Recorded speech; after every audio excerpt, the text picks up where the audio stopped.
Have you ever felt like you had to prove your worth in a relationship? That no matter how much love, energy, and effort you pour into a man, it feels like it's never enough?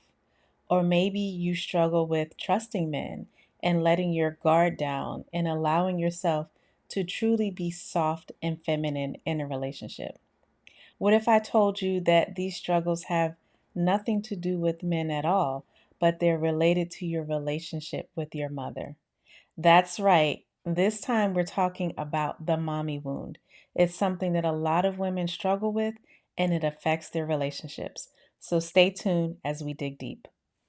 Welcome to the secret formula of femininity for women who want to live a more feminine, fun, and fabulous life.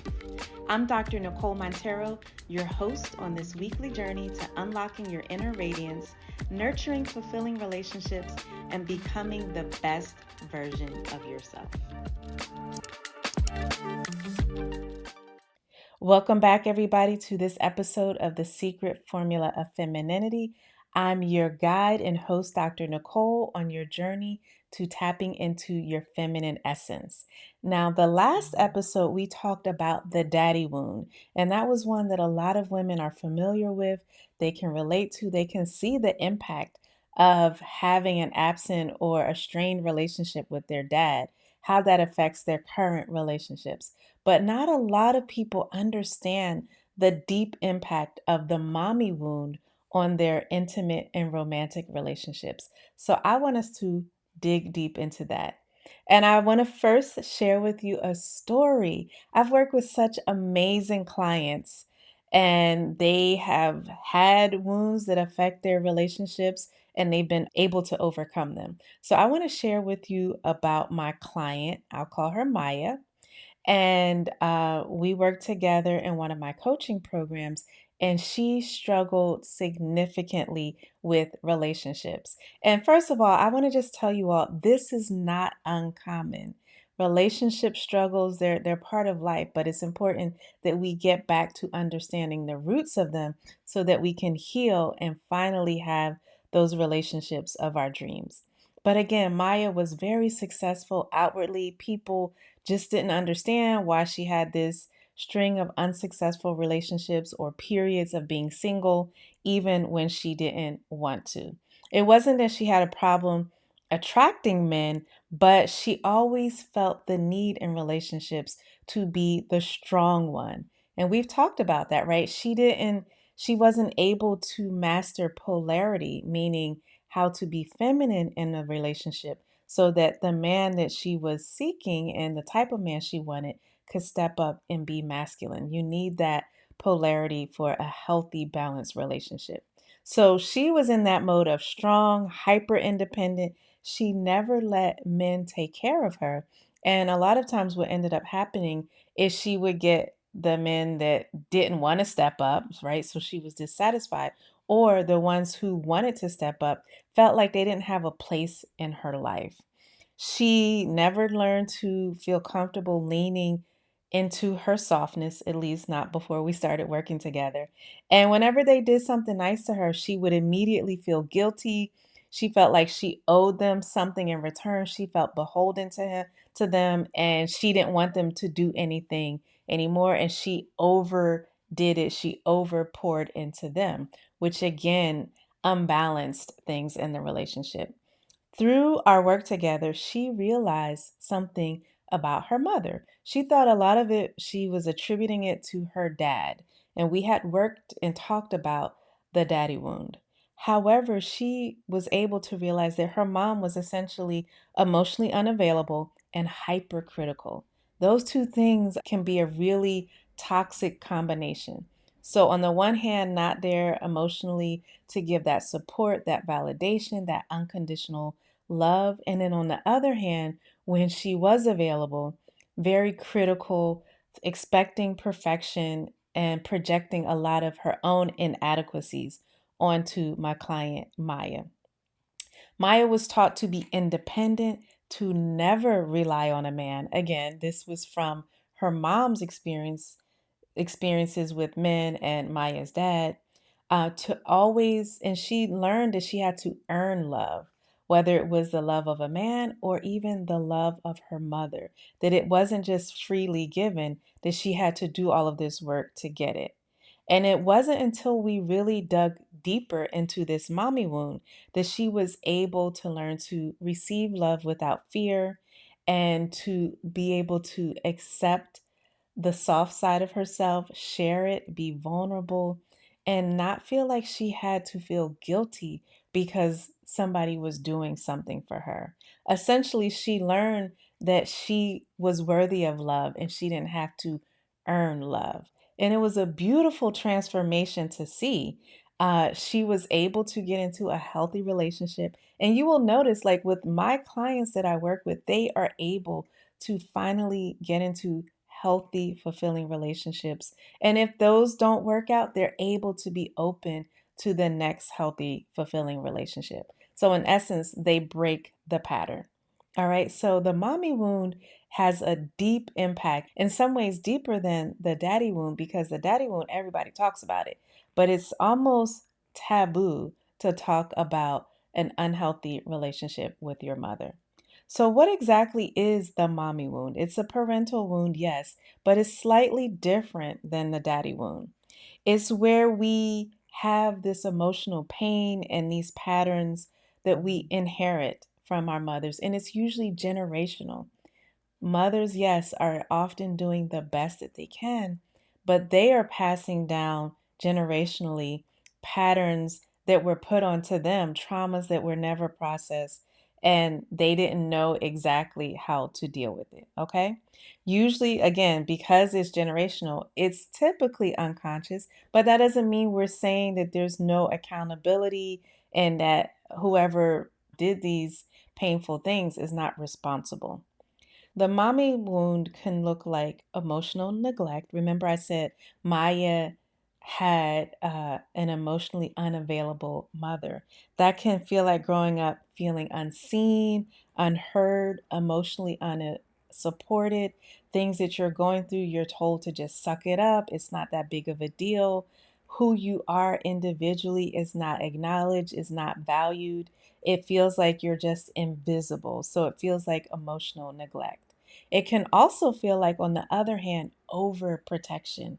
A mother who has controlled every decision in her daughter's life, leaving her unafraid to trust her own intuition. So this goes beyond having a supportive and protective environment. It's overprotection where it says you don't know how to make decisions for yourself.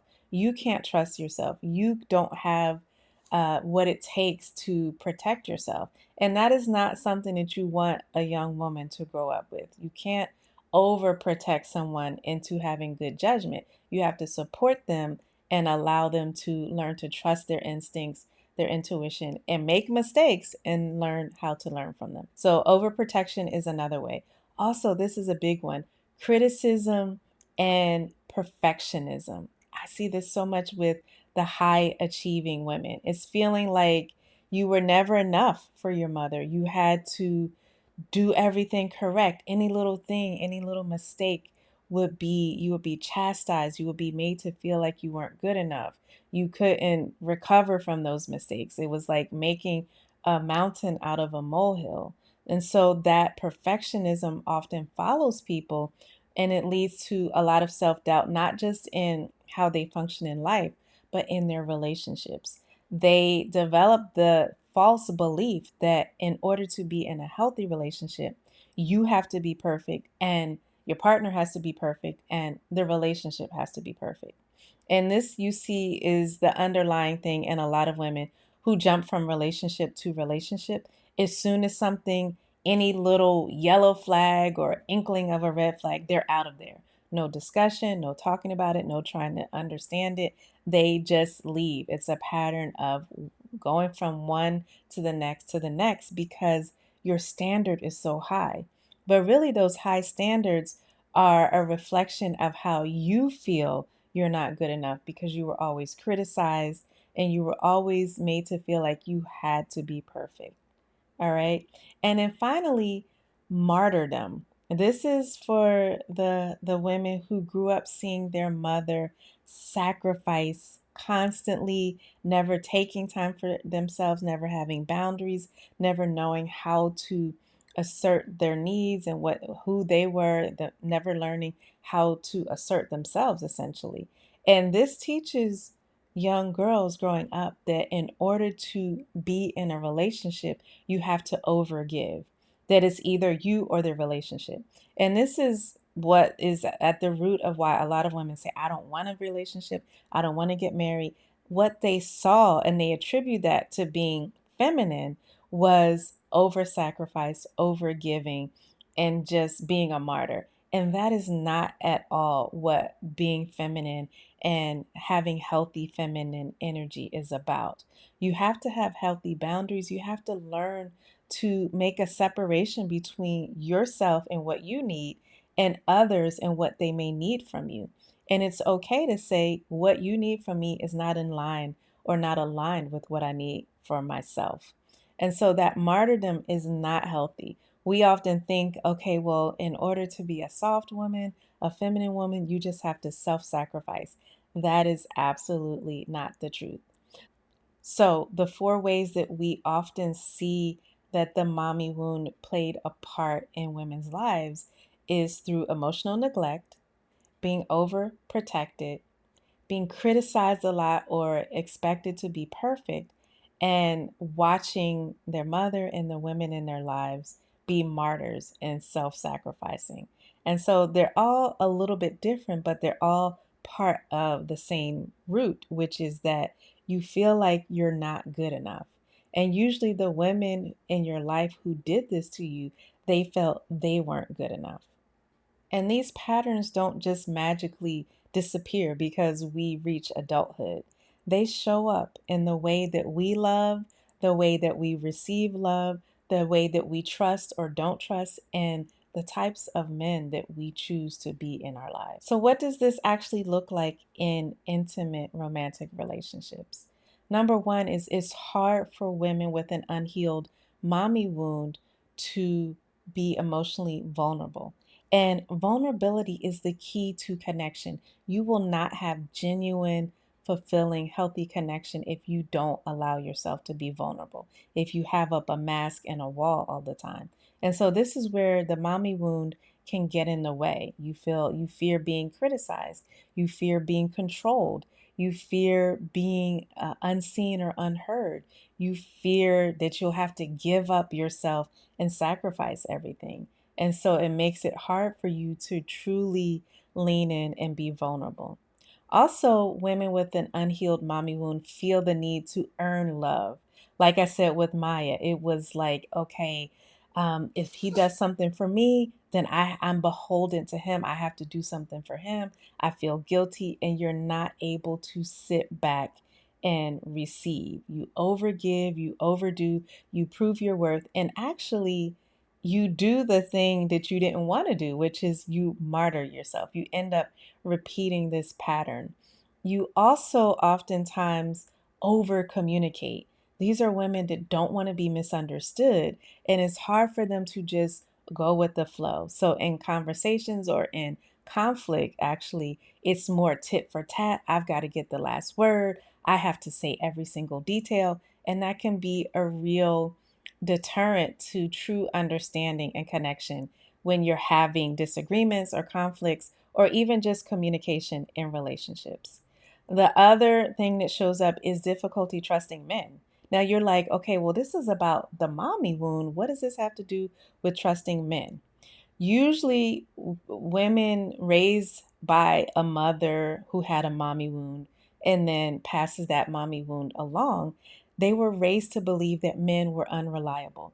And in their lives, there may have been evidence for that, right? But they generalize that all men are unreliable.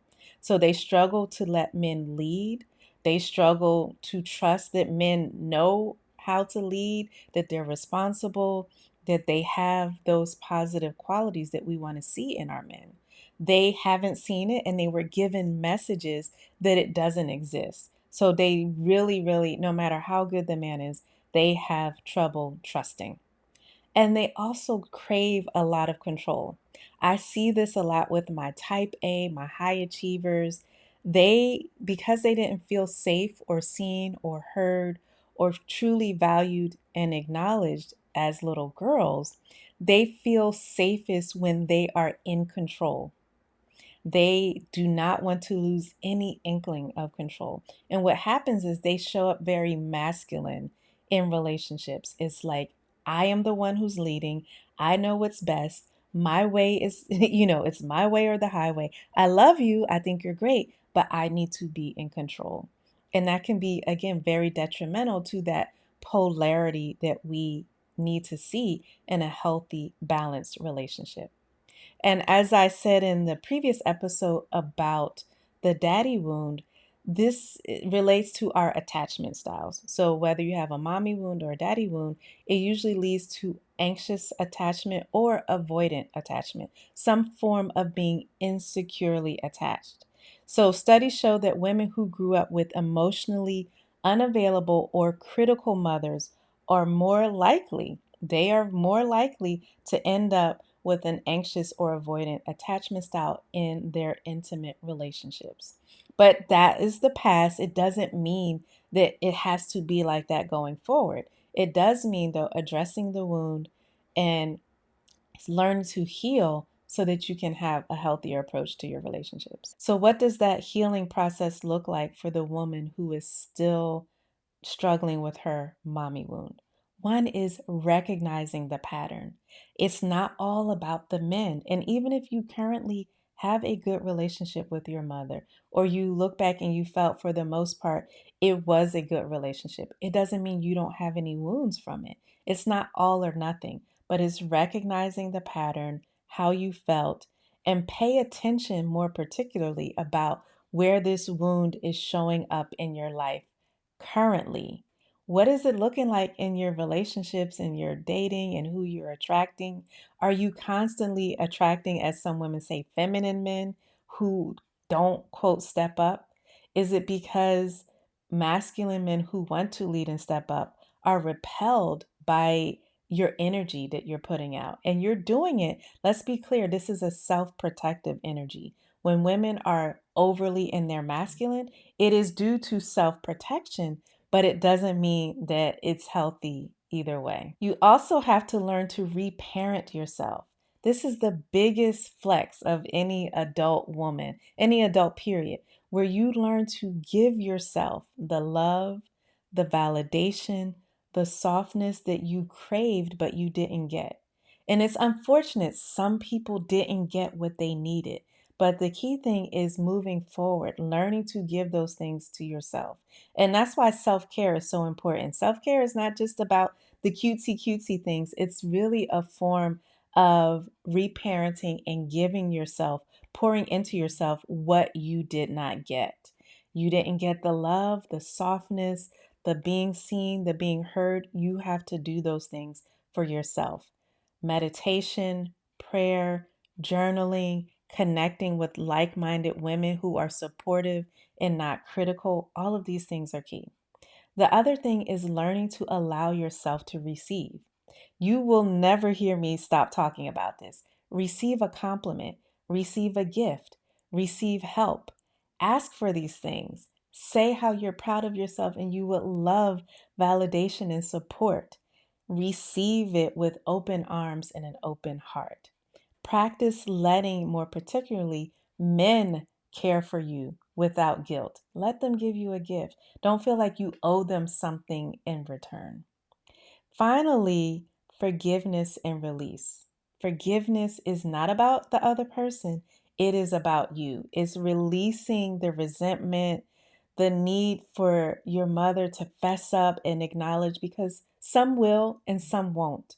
It's not always going to happen, but you have to be willing to release and finally be free so you can live fully.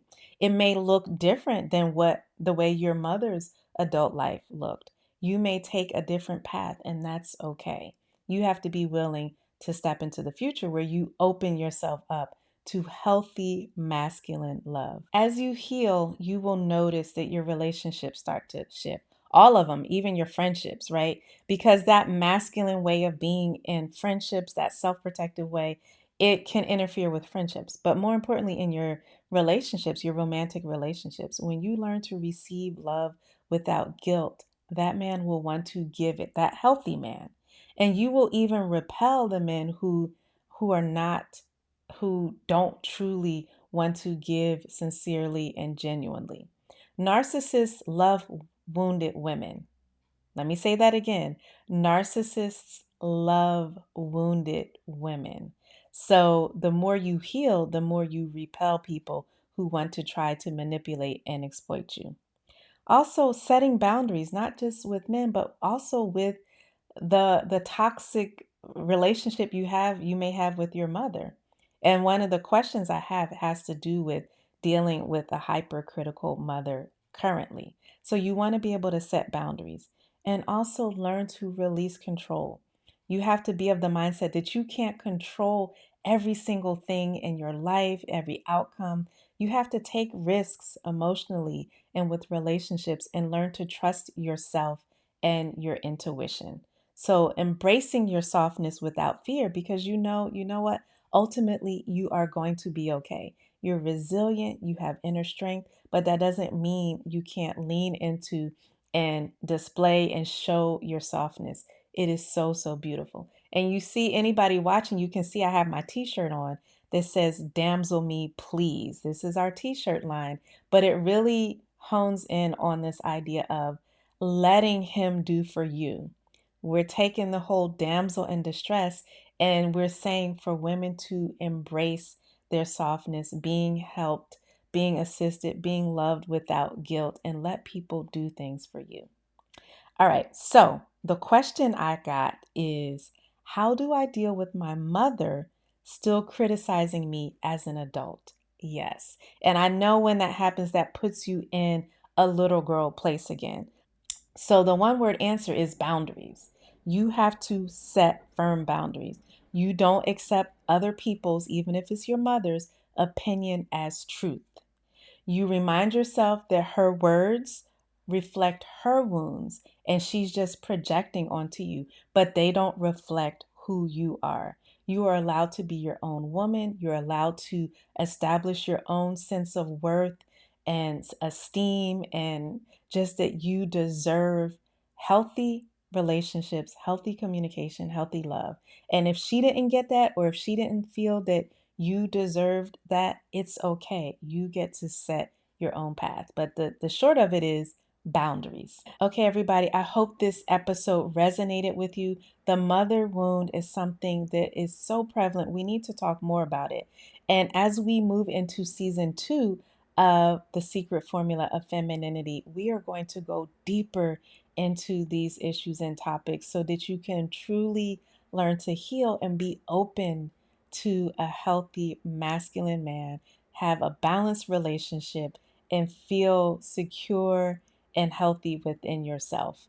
Don't forget, if you want to learn more about healthy communication, self love, healthy boundaries, get my book, The Boundaries to Bliss Blueprint for Women Who Are Finally Ready to Win at Love. If you want the t shirt, that is also in the show notes along with the book link. And finally, if you want to learn more about my inner circle, the Boundaries to Bliss Society for women who want healthy boundaries, tap into their feminine energy, and have healthy, fulfilling relationships, check out the link in my show notes. Until next time, stay feminine, stay soft, and stay beautifully you. I'm Dr. Nicole.